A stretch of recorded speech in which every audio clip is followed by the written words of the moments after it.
Hello, everyone. Welcome to Be Your Own Hero.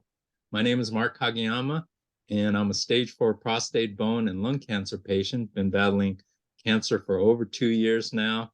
Just had a call with my oncologist, and we're looking at all my numbers, and everything is pointing in the right direction and is either the same or better. So all the numbers look good, and I'm getting fresh scans done later on this month in January.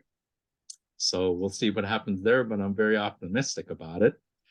And I'm really excited about part two of this interview with Savio Clemente.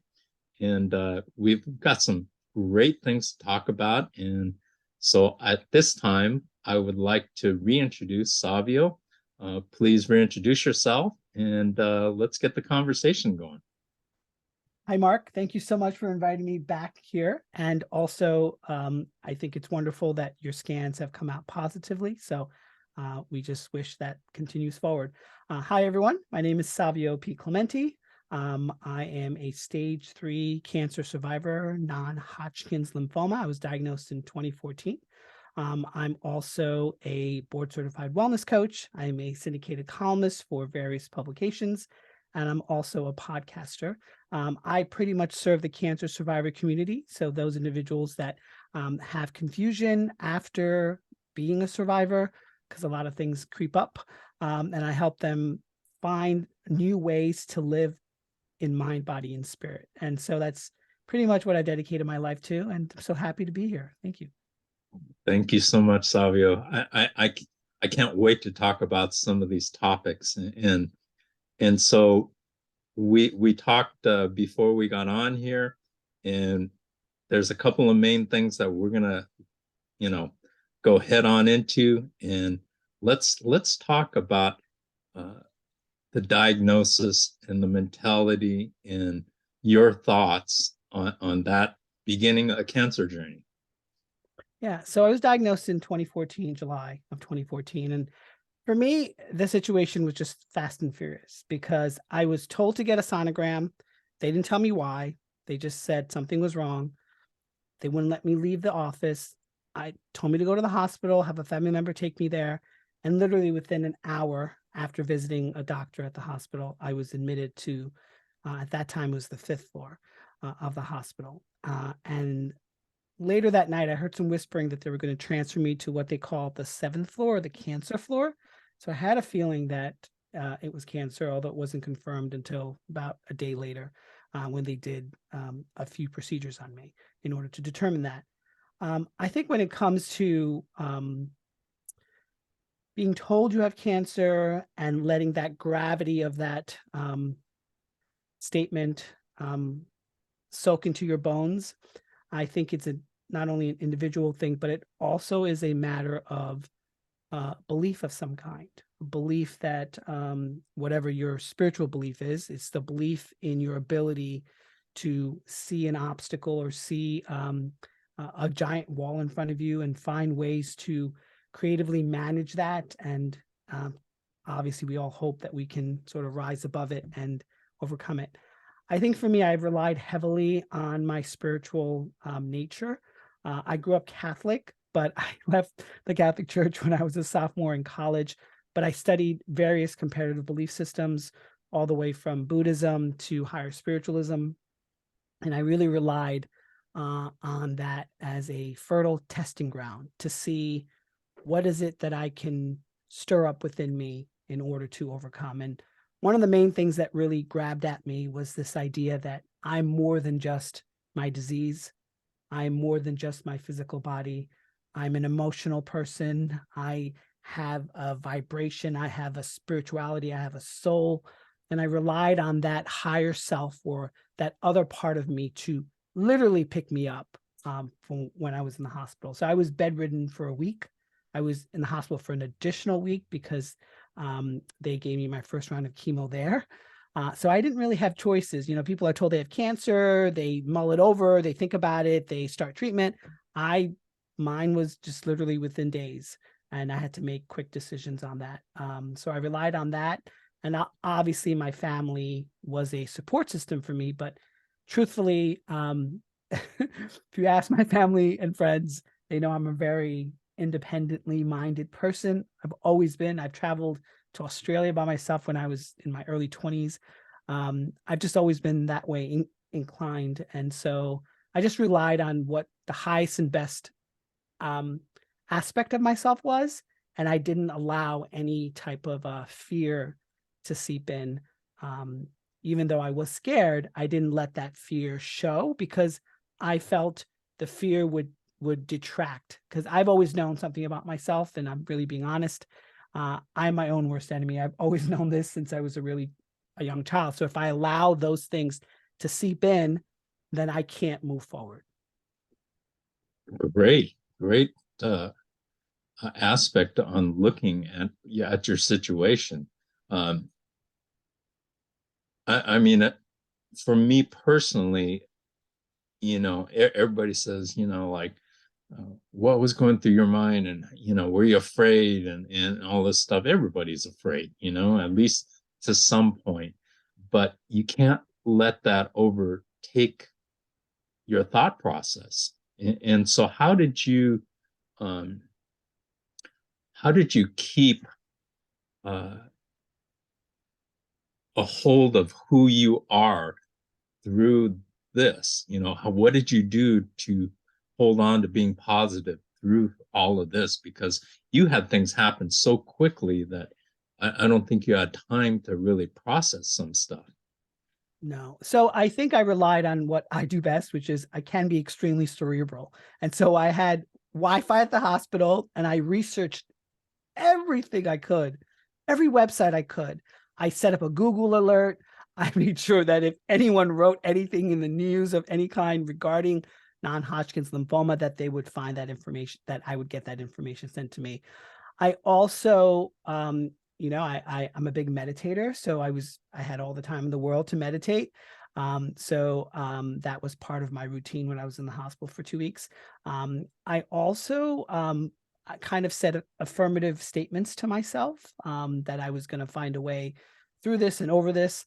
But my sister, my oldest sister, I have two older sisters, but one who's 6 years older to me, when I told her, she literally broke down, and it was a role reversal because I had to literally comfort her through the process. She said, but it's cancer, it's stage 3. And I'm like, I know. But I said, me, I'm going to find a way to at least unravel this, because, and this is a matter of belief, but I believe we are sent things in life to overcome or try to overcome. Although I have to preface it by saying there's some things that are just too big sometimes that we just can't overcome. And so for me, I felt like I needed to at least try. So I said to her, I'm going to do what the doctors tell me to do, but I'm also going to do what I need to do. And she goes, what does that mean? And I remember having a stern conversation with the medical director at the hospital. And she's like, listen, we know your background. We know you're not someone who is on medication or takes a lot of drugs or does any of these things. But I'm telling you right now, you are very, very sick. And if you do not start your first round of chemo, you might not be here. And I was like, really? And she's like, yeah. And so I said to myself, what's the wisest thing to do? The wisest thing to do is to look at evidence, look at what they're telling you, compare that with the research that you're doing online, and also make a promise to yourself, which I did, was that I was going to also do things that I felt comfortable, integrative modalities that I felt comfortable. But the thing to do first is to get out of this hospital, and they wouldn't let me leave until I do at least that protocol. So that's kind of what I did.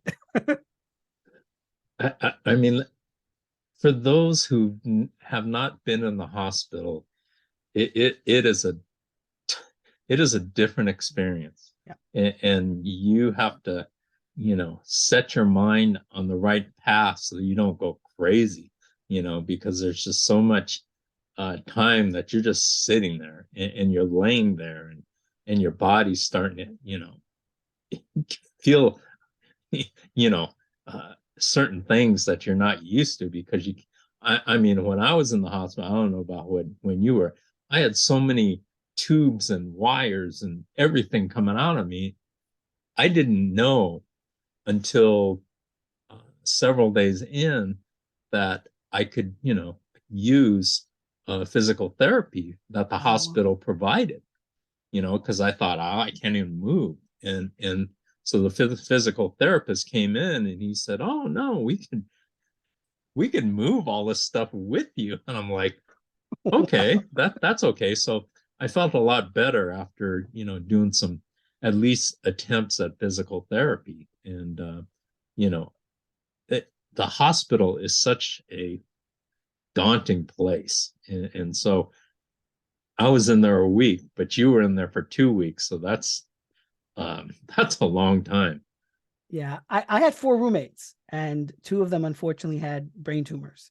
And one of them wanted to get out so badly, literally within 16 hours of being there. And I said to him that night, I said, listen, I don't want to pry. It's not my business. But I'm like, what are you rushing home for?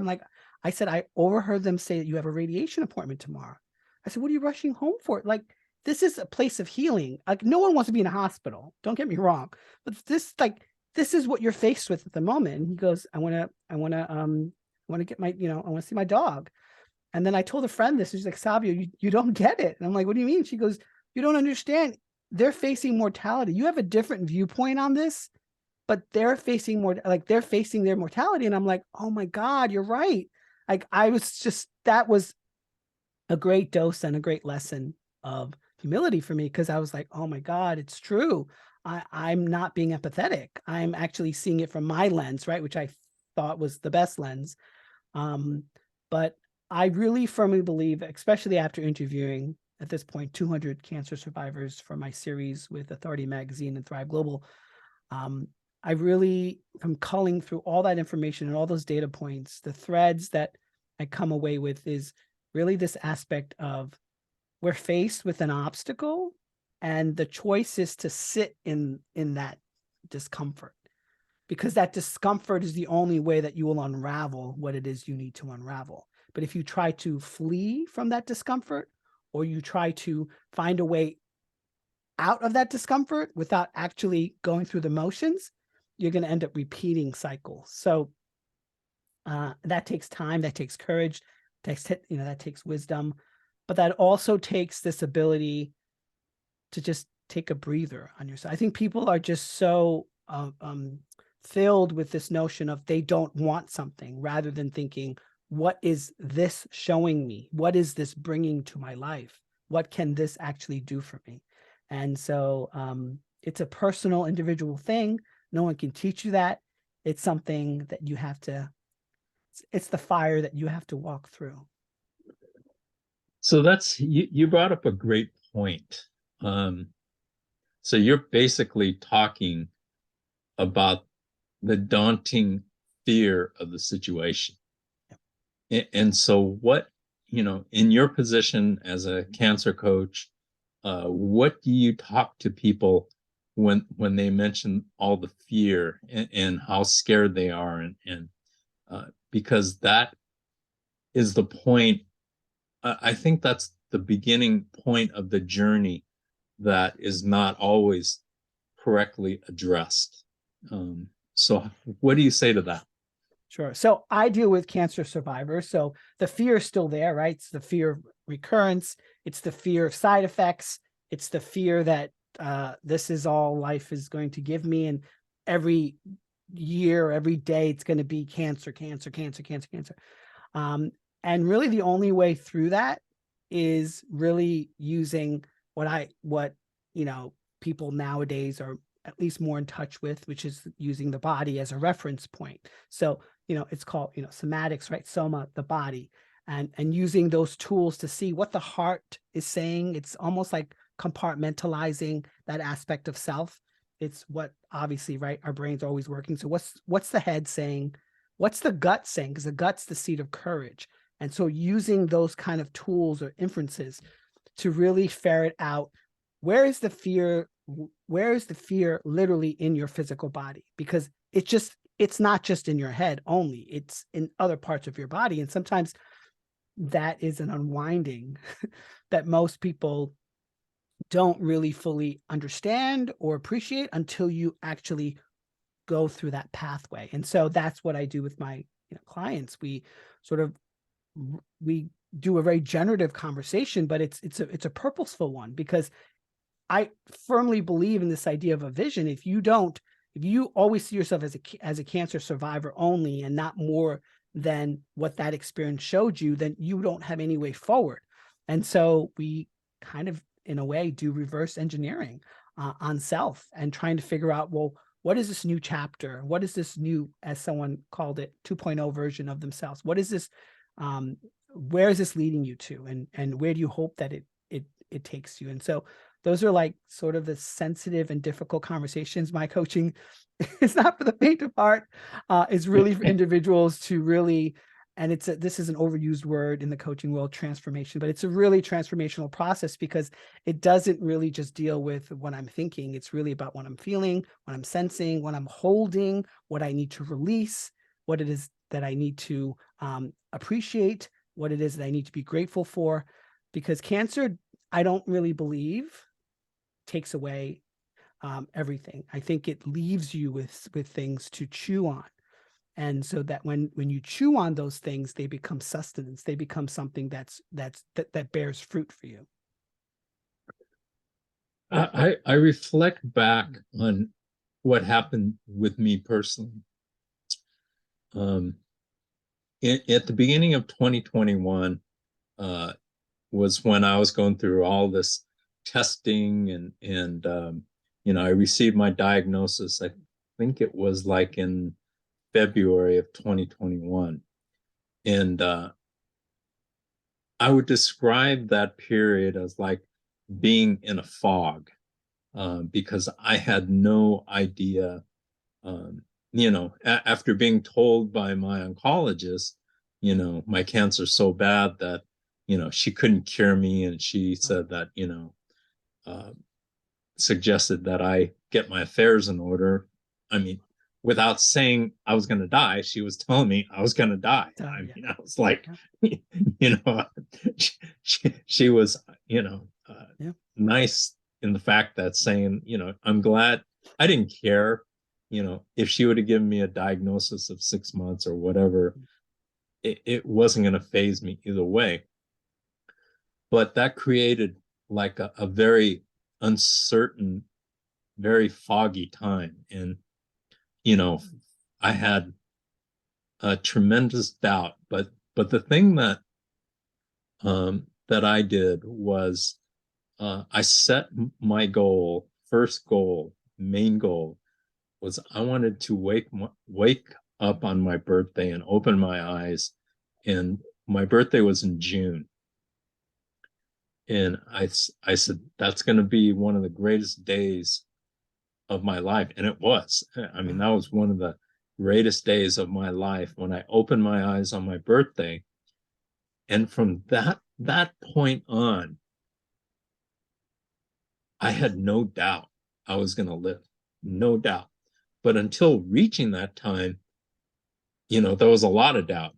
But I'm not sure why it happened that way. But I mean, opening my eyes on my birthday was like such an amazing day for so many different reasons. And but from that point on, I had no doubt. I knew that I was going to live at that point, because I had gone from being 123 pounds, changing my diet. I changed my life completely. And I think that was kind of like the culmination in a major hurdle in my journey through all of it. Because after that, the clarity was just so clear and to me. But until that time, there was just so much uncertainty. And so I think, that's what people have a struggle finding, is that clarity. So can you talk about that? Yeah, I mean, clarity is a huge topic, because I think when the confusion hits you, you then rifle off all these things, possibilities, fears, for anxieties, and all these things, worst things that can happen to you. And you don't really think of yourself as someone who can be triumphant, or someone who can achieve that, or someone who could reach that because you're given such dire information. So I think when it comes to clarity, it's a tough one because you really are forced to look outside of your comfort zone, look outside of what you think the answer is, look outside of what you sort of feel is the right or the wrong direction, right? And so clarity often takes you by surprise because it's not always something that is very familiar to you. I had a coaching conversation with a client, and as we were talking, I just asked him, I'm like, what did you watch on television? Because, he mentioned he was a latchkey kid. He grew up in Australia, and he thought about it for a second, and then he mentioned some show that I didn't even know about. And I'm like, yeah. And then like a few moments later, he stopped. He's like, can I ask you a question? Why did you ask me that question? Like, I don't know. It's just a question I asked because he was speaking about what he wants to do in life. And so he mentioned that it was because of that show that he just realized why he went into advertising. He didn't realize it up until that point that that's what that show gave him as a young boy. He didn't even think about it. And I'm mentioning that because I think clarity, when you have true clarity, you kind of understand the patterns, you understand the connections. When you don't have clarity, as you said, you're walking in a minefield. And sometimes it just gets confusing because are you listening to this expert, that expert, and what I call the doctor, not Dr. Oz, but the Dr. Oz, which is Oz from the Wizard of Oz, who's giving you their, their expertise and what you should be doing. And I think it's clarity gives us this ability to discern and to figure out for ourselves what is the right pathway, what is the right avenue. So when you work with your clients, I know how positive you are, and so what do you look for as far as a person's mindset? And do you work with people that are negative and things like that? How do you address all that? So I can be discerning with the type of clients, thankfully, that I can choose to work with, because I want individuals. I'm not always looking for that individual who has the same belief system as me or who thinks the same as me. I'm looking for someone who actually wants to get somewhere, because coaching is not about just talking. It's about a conversation with a purpose. And so we need to figure out what the end goal is for this phase. I believe I have a 3-month program. I believe in those 3 months, we can create a lot of change, because the idea of change is something that people don't understand.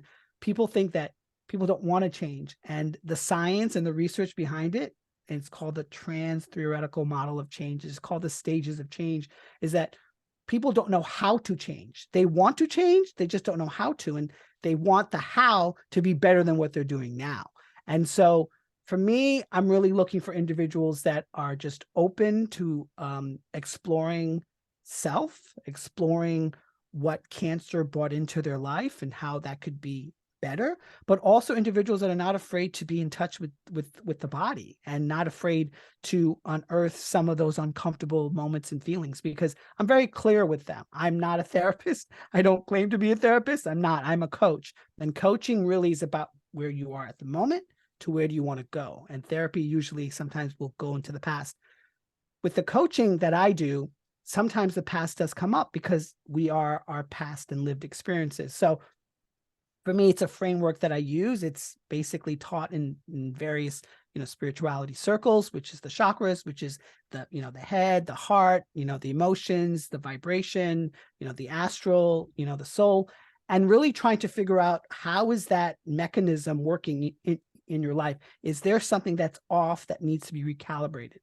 And so in 12 weeks, really get down to the nitty gritty. And I'm just looking for individuals that are really open and really accepting of self, because I think we judge ourselves way too harshly. And I think when we can separate self from what our behaviors are, we're able to create some sort of lasting change. What can you share with us a couple of you know situations in your coaching career that have really profoundly affected you? Mm.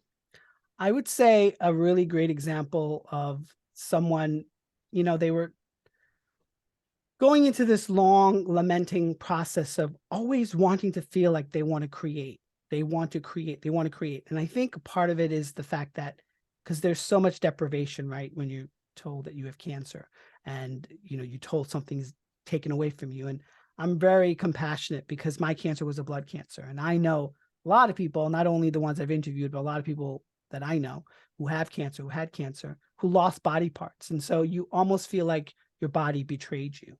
And so for me, really, some of the moments, of course, I have to be very careful because I don't want to disclose any information that's sensitive, but really are the ones that really say to themselves, wait, I can actually take a breath.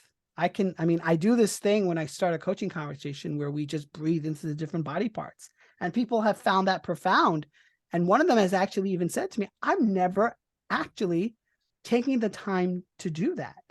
I'm never actually taking the time to do that. One person, when I asked them the question, what do you think the message of your cancer was to you? They're like, what? That question is not even something I ever thought of.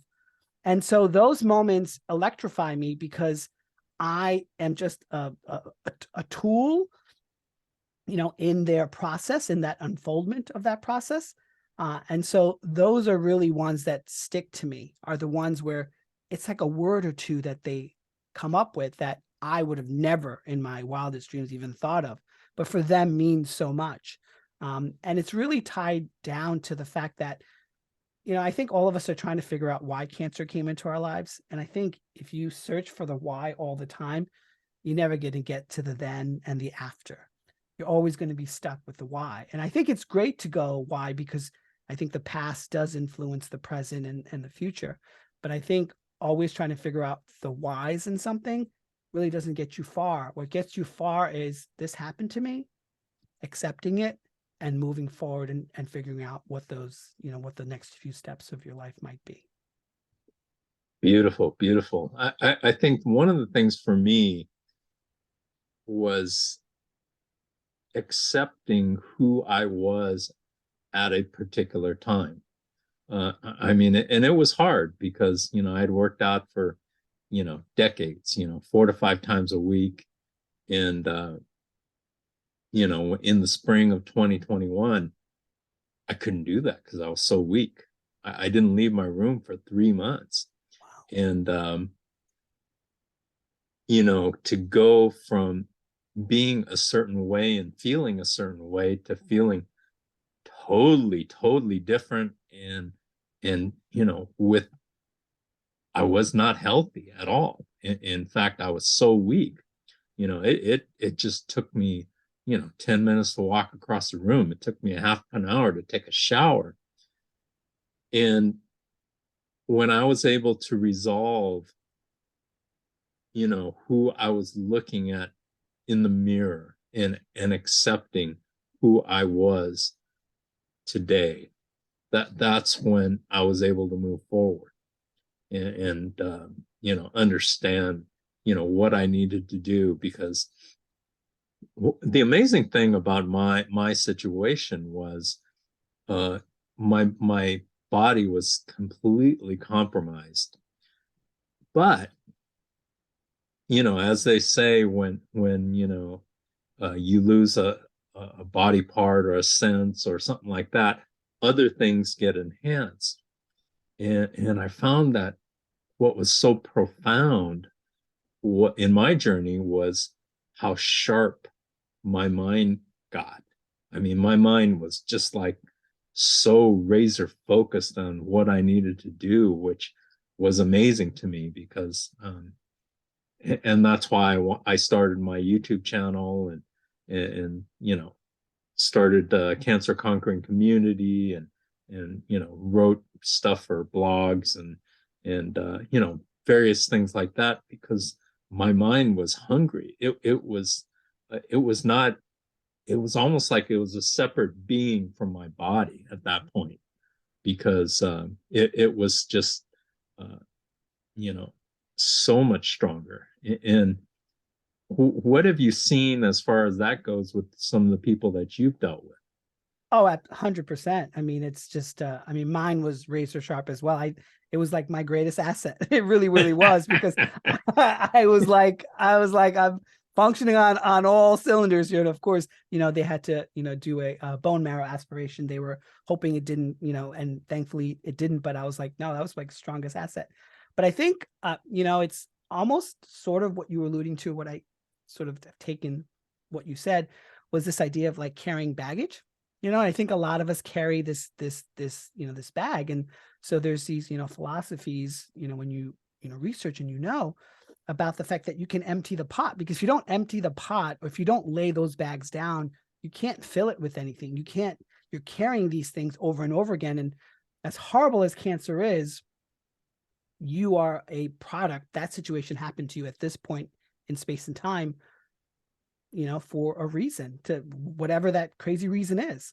And so I think the key here is really to, like you said, get really in tune and in touch with what the rest of your body centers are doing. What like the mind is sharp and it's racing, but what is it that the other parts of yourself and life is trying to show you? Because I think life tries to show us things, and I think we're the ones that stop, or we're the ones that don't want to see it, or we're the ones that are uncomfortable by it. And I think cancer is an opportunity to really realign and refocus. Beautiful, beautiful. Uh, I really, really appreciate you sharing your wisdom and your knowledge and your insights and everything like that. Would you like to share a final thought with everyone, throughout this whole conversation, which has been awesome, truly Yeah. awesome? Yeah, Mark. So thank you again for having me on again. I think the only thing I really would like to share is sort of this idea that, we don't have to struggle all the time. Like, it's this idea of the artist, struggle, right? Where they have to starve for their art. And I think what really needs to happen is really getting a firm grip or a grasp on what is it that you want to create in life. Because I think once you have that idea, then it's a lot easier. But when you don't have the clarity, you don't have the focus, you don't have the vision, then things go awry. So I think you need to just accept the fact that cancer happened. Thankfully, you're one of the ones that overcame it or can overcome it, and figure out what your next steps are, because there's a lot more living to do. And so I think the only message I would like to impart is, as one of my favorite movies, Shawshank Redemption, is get busy living or get busy dying. You only have two options. Beautiful. Thank you so much, Savio.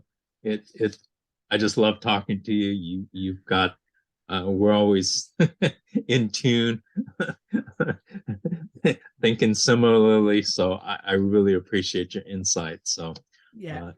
uh, I really appreciate it, Mark. Yeah, I really appreciate it. And people can find me obviously on my website, thehumanresolve.com. I'm on all social medias at The Human Resolve, including TikTok. And you can sign up for my newsletter, where I literally go into the head, heart, and gut of what I'm feeling on a weekly basis. Because I think when you can see someone going through their own stuff, it makes it easier for you to go through yours. Absolutely, absolutely. I just want to thank you for your time. Thank you for everything, Savio. So we really appreciate you, and we really appreciate you coming back. And at this time, I'd like to share a couple of quotes, which I like to do at the end of interviews. And these come from a gentleman named Roy T. Bennett, from The Light in the Heart. And the first one is, believe in your heart. Believe in your heart that you're meant to live a life full of passion, purpose, magic, and miracles. And the second quote from him as well: follow your heart, listen to your inner voice, stop caring about what others think.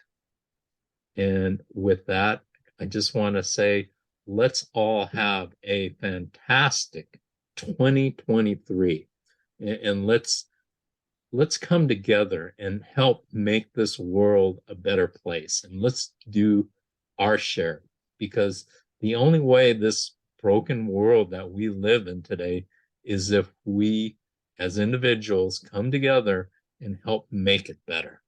And so, even if it's just something small. I had somebody, I was at the bank today, and this woman was getting on the elevator, and she and I just caught a quick glance, and she smiled at me, and I smiled back, and I thought, that's exactly what we're talking about here. Is she didn't have to, she could have just turned away and just gone on the elevator, but and how long did it take? It took 1 second to just look at me and smile. But I thought, man, that's really cool, that she would take that quick second to smile. And so, you don't know what somebody else is going through. And so if you could, smile, say hello, you know, do something to help make somebody else's day better, because you don't know what's happening in their life. So make the most out of every single day, every single hour, every single minute, and every single breath. And be good to your fellow man, be good to your friends, respect them. That's one of the biggest things I heard is so many people now have lost friendships over different views. And I look back, and I could have lost several friends over different views, but I chose not to, even though they were wrong. But I respect, I care about them enough, and many of these are longtime friends. I care enough about them to respect, what they say, and their point of view. And I think if more people did that, it would help to repair this world that we live in. And so I just wanted to thank everyone for joining us here at To Be Your Own Hero. Have a fantastic week ahead, and we will see you next week on To Be Your Own Hero. Thank you very much.